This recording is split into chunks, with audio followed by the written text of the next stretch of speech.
All right, welcome to the warm-up. It is our area round edition for the Houston area as we get you warmed up for games Thursday, Friday, and Saturday. Or I should say Friday and Saturday because the rain's coming in and ain't nobody playing on Thursday this week. Unfortunately, we got a couple classes we can't root for anymore, which is 5A Division I. We only got one team left, and we're going to be rooting for Barbers Hill because surprisingly LaPorte and Angleton got knocked out, and those were two heavy favorites, gone in the first round.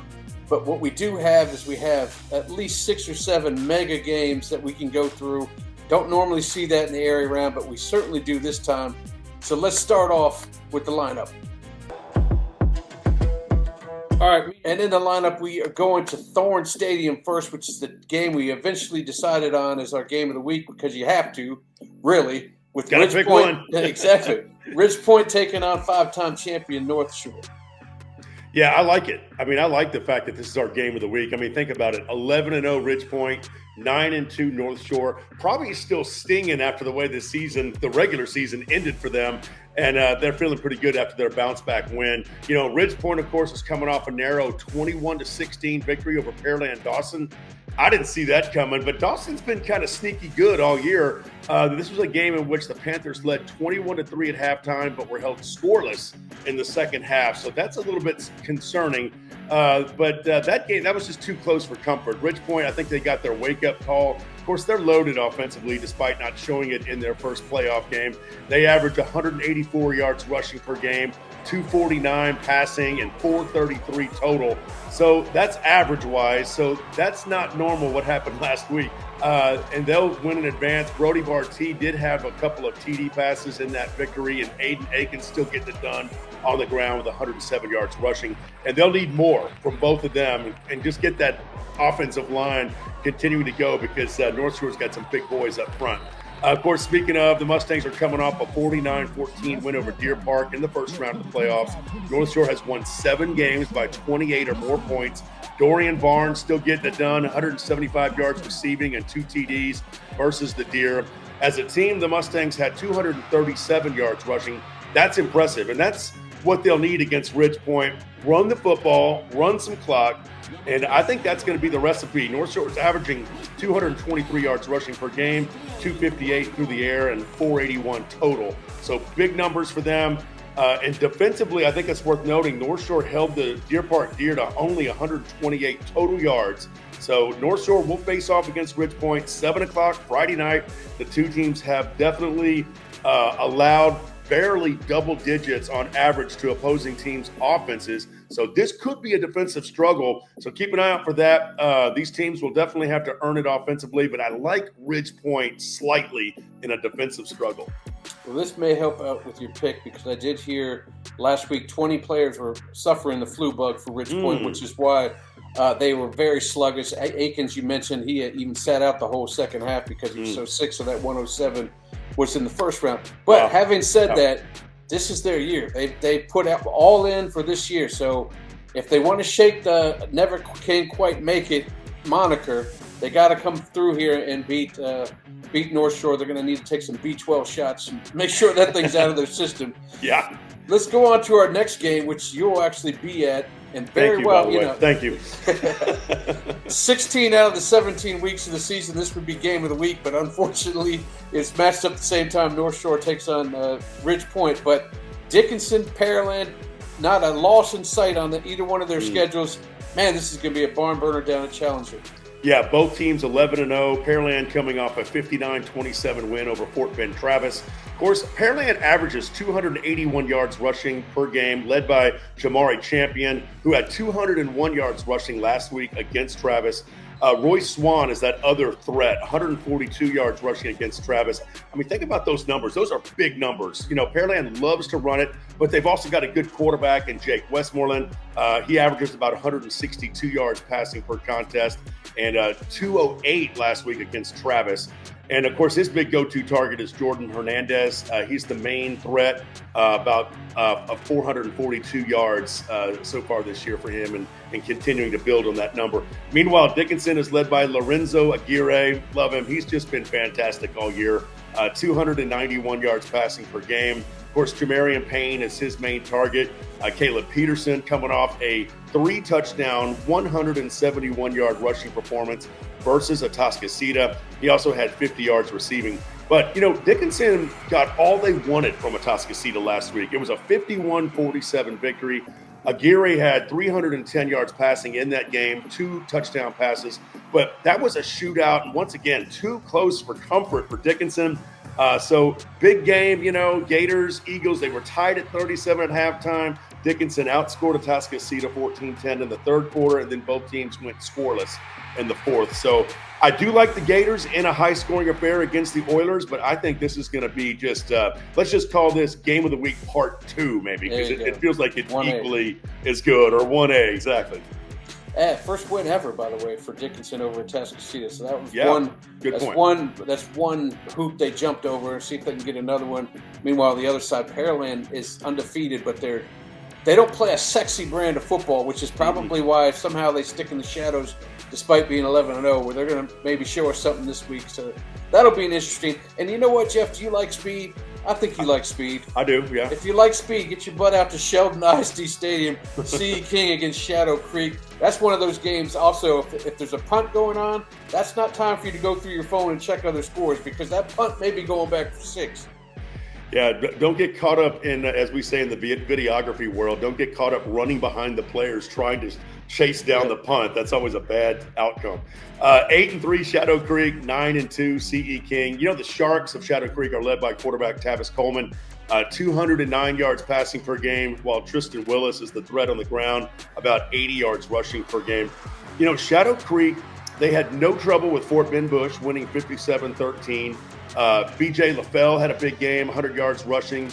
And Summer Creek is the common opponent for these two teams. King beat Summer Creek, while Shadow Creek narrowly lost in week 1. That seems like forever ago, doesn't it? Yeah. But C.E. King beat Clear Falls last week in impressive fashion, by the way, 42-7 at halftime, coasted to a 56-7 win. The Panthers like to run the football behind Deion Sims, as you know. 123 of the 316 rushing yards came from Sims. And I tell you what, quarterback Timothy Potts is passing for 200 yards per game. He's doing a great job. He really delivers the ball to a lot of different receivers. And the way they use Sims out of the backfield, I just like the way C.E. King moves the ball. I mean, they're averaging over 500 yards per game. But, King needed a big win like that last week, and they're definitely back on track for big things ahead. I like King to win this game rather handily over Shadow Creek, and I still think they're going to go far in the postseason. Straight up athletes all around, and even somebody going to your favorite school, University of Texas, Chris Stewart over on the other side there. Sure, I think he's going to get a bobblehead soon. We'll find out if that happens or not. All right, another big game is Willis against Tomball. We're not previewing that one, but I'll give you a preview in somewhat of a way, because I talked to Trent Miller, the head coach over at Willis, to see how they can slow down playoff Tomball in our Media Day segment. The Houston area Chevy dealers. Visit your nearest Chevy dealer to test drive our award-winning products. Serving up the best treats and eats in Texas. Stop by DQ and treat yourself before and after the game. That's right. Coach Trent Miller did join us here from Willis High School. And Coach, before we get into your playoff game coming this week, which is another tough one, you take a look at the year you guys had. 2 losses, but they're both the teams that are still playing. They're going to get 12 games or more as well. And a freshman quarterback. I'm going to start with Lincoln Frazier, because in your district you got Jack Dalton, you got Grant Smith, you got the kid from College Park. These guys are all getting. He threw like 1,000 yards more than all of them. He's almost at 3,000 yards, 35 touchdowns. Talk about the progression of that guy. Yeah, Link is. It's been a progression for sure, man. We started working him into the rotation in mid-July. It's never easy coming from middle school, transitioning to high school, and not having the freshman year to play freshman ball or even JV ball, depending on what program you're at. But I'm super, super proud of that young man. The kid comes from a tremendous pedigree. I don't know that a lot of people know that he is second cousins to DJ Lagway, and so there's a little bit of bloodline there. His Lincoln's dad and DJ's mom are first cousins. Lincoln's dad actually played at Texas A&M back in the late 90s, played in the NFL for a long stretch. He's actually on the Wall of Honor at Texas A&M. in their athletic department. So he's got a good bloodline. Got a bunch of older brothers that play football around the city. One of his brothers is actually coaching the receivers on our staff here at Willis now. And so the bloodline, the pedigree is there. But anytime, you got to roll out a freshman quarterback, regardless of what district you're in. I mean, it can be a scary deal. And he had his fair share of welcome to 6A football experiences this year, especially early on, like you said, with our 2 losses against Klein Collins. That by no stretch was, all on him. We didn't play well in that game the second week of the season. We had a lot of young kids that were first-time varsity players for us, but I've been so proud of him. He has shown so many glimpses of being, an elite talent, and some glimpses of being a freshman, and that's to be expected. But as proud as I am of him, I'm equally as proud as the supporting cast around him, with our offensive line, with our receiving room, with our running backs. Well, let's finish things off by talking about Friday. Me and Steph always joke about it on our podcast. There's 2 different tomball teams: regular season tomball and then playoff tomball. And playoff tomball can be a beast. Doesn't matter what their record is when it comes in here. They're not stopping until they go 4 rounds deep until you make them stop. But then on the flip side, you got the best player in the state on your team, so that's got to make you feel good. Your thoughts about playing them up in New Canaan this Friday? You said it best. We witnessed that firsthand last year. What you see on tape and the 10 games that you have to break down from the regular season in comparison to what steps out there on the field on Friday night, we learned the hard way last year. What they put on tape is a different type of speed, a different type of enthusiasm, a different type of intensity than what we see in the playoffs. And we kind of got a taste of that as we started watching video yesterday. You look at some of their scores against some of their opponents and you kind of just scratch your head, and then you see the tape and you're like, I don't know. And then you put on the Waller tape, their first round playoff game, and it looks like a complete different team. It's like watching the Dallas Cowboys out there, right? Their speed, their enthusiasm, their intensity, their sideline demeanor, everything is completely different. And so that was a challenge for us last year. Again, we hadn't played tomball. I don't know the last time Willis High School has played tomball in football, and I certainly never have in the playoffs. And so trying to figure that out throughout the first quarter in our second round game last year was, that was a challenge. And, waking our kids up and getting our kids motivated and getting them locked back in, that was the biggest challenge, And so now we've had that taste, we've had that piece. That's the tradition-rich football team over there. To your point, their expectation is to make their run every single year, and they don't like, being punched right back in the mouth. And so now that our team has seen that, they've experienced that, they've witnessed that, I don't think that we will have to do a lot of talking about that this week, preparing for the game this week. But what I do know is that is a extremely talented team over there with a extremely gifted head coach and Coach Handler and their coaching staff. And if we're not ready to go, it's going to get out of hand pretty quick. Well, it's definitely one of, I think about 5 or 6 mega matchups in the second round in the Houston area that we'll have cameras at. I appreciate you joining me, Coach, and good luck Friday night. Yes, sir. I appreciate you. The Houston area Chevy dealers. Visit your nearest Chevy dealer to test drive our award-winning products. Parker University. Check out our bachelor's degree in strength and human performance today. The warm-up is brought to you by Kinder's Texas Bowl. The Big 12 and SEC face off at NRG Stadium on December 27th. Join the waitlist for tickets at kinderstexasbowl.com. All right, thank you, Coach. I appreciate that. And usually we're going to start off the agenda, and we usually don't start off with a mega game, but like I told you, we got to because there ain't nothing else for us to do. Saturday night, the Woodlands, who also got hit by the flu bug last week, and they ended up winning 24-0. I don't know what's going on down there, Jeff. When you head to Houston, stay away from people. I'm going to wear a mask. Put a mask on. Pretend like it's COVID years because the flu came flying through there. But they'll be rested up for their game with Klein Collins. Man, that should be a great one Saturday night. Yeah, the Woodlands 9-2, Klein Collins 10-1. Both teams coming into this game averaging about 40 points per contest. The Woodlands outscoring their opponents 450 to 151. So when they win big. The Highlanders shut out Ben Davis 24-zip, as you mentioned last week in the opener. Jack Dalton continues to do a great job. The quarterback over there at the Woodlands, the bobblehead recipient a few weeks ago, he continues to impress on the football field. And, of course, at 6'2", 185 pounds, Dalton also has a great arm to go with that size. He's got some accuracy. True leader, knows the game well. He's like having a coach on the field. Meanwhile, Klein Collins been one of my favorite teams all year. I've seen him a couple of times. Had the win over Bridgeland, 37-27. Randall Jackson had 101 yards rushing and 2 TDs on the ground. Of course, Braden had 200 yards passing and 2 touchdown passes. 1 TD run with 65 yards rushing. So, Collins has been battle tested, not just in district play, but remember they beat the Woodlands, College Station, and Willis in non-district play. Now, Klein Collins, they play smash mouth football with a strong run game and a huge offensive line. That's a good recipe for bad weather. I don't think it's going to rain Friday, but just keep that in mind. And then the defense is solid, but they'll give up some points. The Tomball, Klein, Magnolia, Klein Oak all scored at least 30 points against the Tigers. That's what bothers me. But I think it'll be a high-scoring game. I think Collins will find a way to win it. Yeah, I believe so, too. I'm with you on that one. And then over at Tully, man, that's one you have to get to early. That place is going to be packed because Katy travels well. Houston Memorial gets a home game. Houston Memorial under the radar the entire season.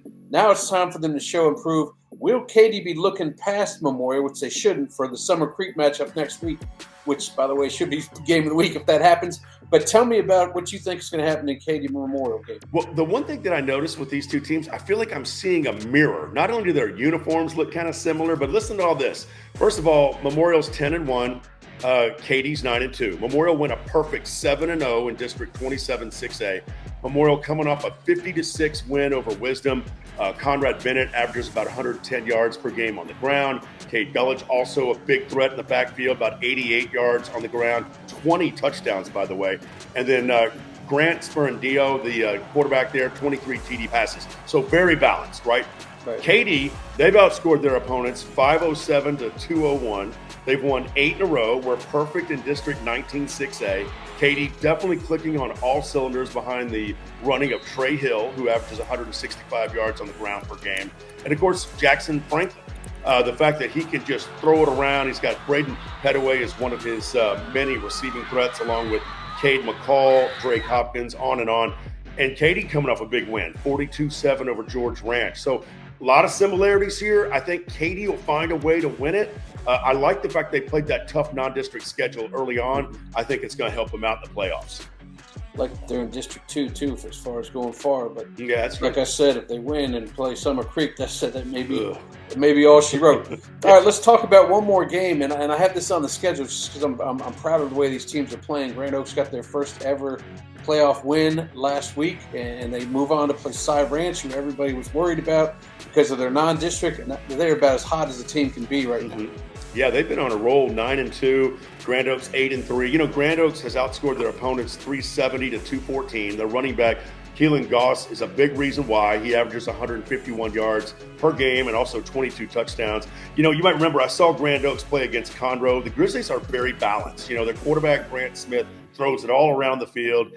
Double-digit passing touchdowns, double-digit rushing touchdowns. He kind of reminds me of Shoggon a little bit over there at Collins. Oh, yeah. So, but Cy Ranch, they're outscoring their opponents 405 to 210. They're coming off a 40-24 win over a really good Klein team. I mean, the number I like about that is the 24. The fact that they only allowed 24 points to Klein, which seems like everybody else was giving up 70 to Klein for a while there. But the Mustangs have won that tough 16-6A by 2 games. They were a perfect 7-0 in league play. I think I'll take Cy Ranch to win this one, but it'll be a low-scoring, close game, I do believe. I think so, too. And Cy Ranch, they have a chance to go a little bit deep in here, which, starting off 1-2 was a little bit nerve-wracking for us. But one of those losses was to Memorial, which at the time we didn't think that was a great loss, but it turns out not looking so bad. I think they lost to Tompkins, too, if I remember correctly. Yes. Tompkins may have been a bad loss, but the other one. Yeah, that was. So it feels like a one-loss season, but anyway, you live and learn, right? There's 3 seasons. You got non-district, you got regular season, and right now, throw all that out. Now it's all about the playoffs. Just pull off a win, 1 point or less or more, and you're good. Yeah. All right. Well, everybody get out to a playoff game, and if your team's been knocked out, there's plenty of monster games all over the place. There's actually teams that aren't even from Houston gathering in Houston to play their playoff games. You can find the game just about anywhere near your house. I know Jeff's going to be at some games. I'll be monitoring games all over the place. So we hope we got you warmed up for that. We'll be back next week, but we're going to leave you now with the coaches poll for their final rankings from last week. But we'll highlight the teams that are still left in the playoffs, see how the coaches did in their rankings. Until then, we'll see you next week, and we'll talk Thanksgiving football. That's another milestone. Everybody wants to play after Thanksgiving, so we'll see who's still left.